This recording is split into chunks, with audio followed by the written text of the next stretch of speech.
Doesn't it feel great to be alive?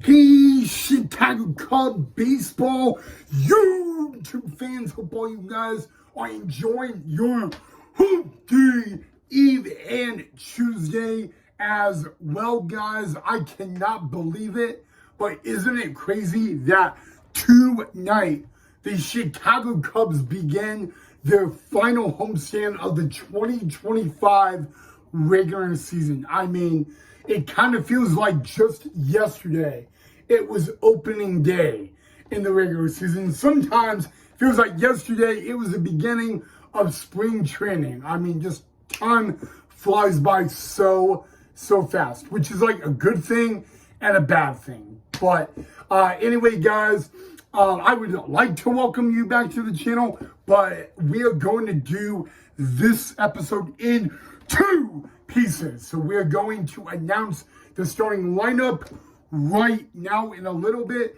and then we're going to pause the episode and return after tonight's game to talk about it. So I hope that makes sense, guys. But it is game 157 of the Chicago Cubs 2025 season, and it is game one of a three-game series against the New York Mets.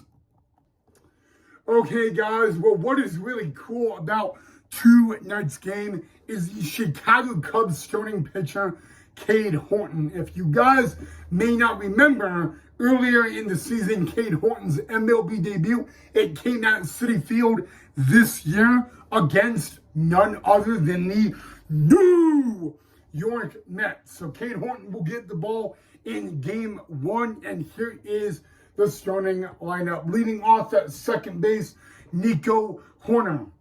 Batting second in left field, Ian Happ.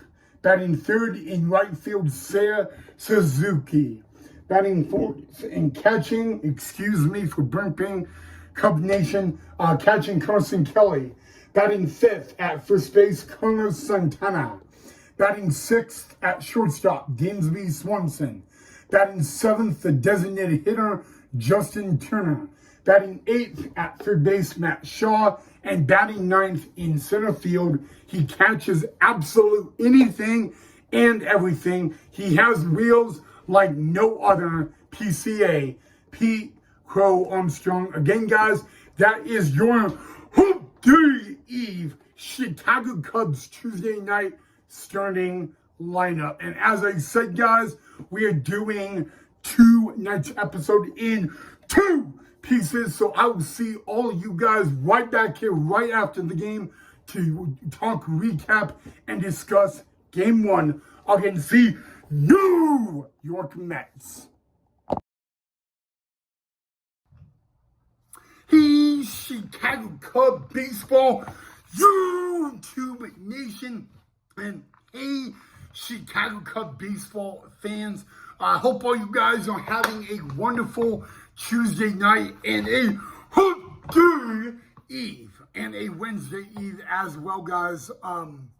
We are resuming tonight's episode. I do apologize. Unfortunately, we are resuming tonight's episode from my garage, guys. And as I promised, we are going to talk about and do a recap of tonight's game one of a three-game series between the New York Mets and the Chicago Cubbies. Okay, guys, first and foremost is breaking news, and it comes out of MLB, guys, starting in 2026, which is next season. The ABS will come to Major League Baseball. In case you guys do not know what ABS is, it stands for Automatic Ball Strike System and all that, where it is only the pitcher, catcher, or the hitter that can challenge a call, a ball, or a strike. And we did see it earlier this season in spring training and the MLB All-Star Game, guys. So we will actually talk a little bit more about that in tomorrow's episode. but that was the big breaking news announcement made by MLB earlier today. All right, guys. Well, tonight was game one of the final homestand of the 2025 regular season for the Chicago Cubs.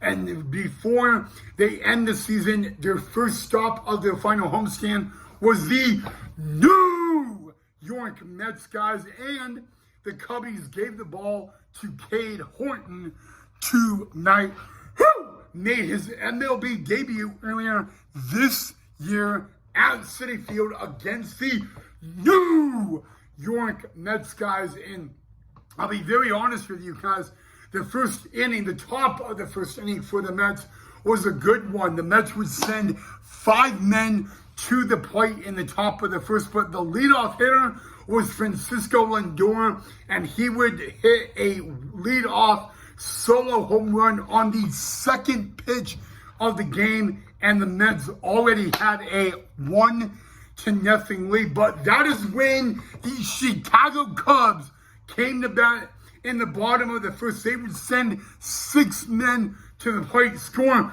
2 times, and get a 2-1 lead over the Mets, guys. And for the next couple innings, it was all Chicago Cubs. And then the unexpected came, guys. A very unusual error made by Dansby Swanson, guys. And I kind of lost my mind at that because, you know, the New York Mets, they are a team that fights and grinds. And, you know, the New York Mets do not ever give up, which is kind of unique about them. You can be up 10-0 against the Mets, and the Mets will never give up. And that's exactly what the New York Mets did tonight at the friendly confines, guys. Michael Soroka would come on, and when Soroka came on, going into the fifth, the Cubs had a 6-1 lead. For most Cub fans, you would feel comfortable with that.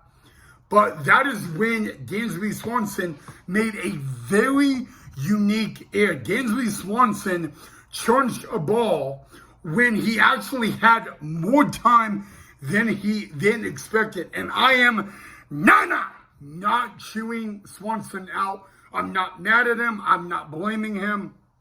But you know what they say. One error made, one mistake made, and it can open a huge opportunity. And that's exactly what it did for the Mets, guys. Before you knew it, the Cubs were up 6-1, and the Cubs blew a 6-1 lead. And after that, guys, the bad news for the Cubs hit, guys. Let me just get it out of the way. The Chicago Cubs blew a 6-1 lead, guys, and that's when the New York Mets took the advantage. And guys, I'm just going to say it because it needs to be said. The Cubs did not just blow a 6-1 lead, but they would lose. The New York Mets come back from 6-1, and on a hump day Wednesday evening, the New York Mets take game one at the friendly confines 9-7. But guys, the Cubs blew a 6-1 lead. Okay, that is the main picture in the room. It maybe have been one thing if the Cubs blew a 6-1 lead and came back and won, but that did not happen. The New York Mets make a comeback down 6-1, and they win game one of a 3-game series against the Cubs. 9-7, your final score, guys. Now, Cade Horton was not the losing pitcher. He actually exited the game early with back tightness, so it was not him, guys.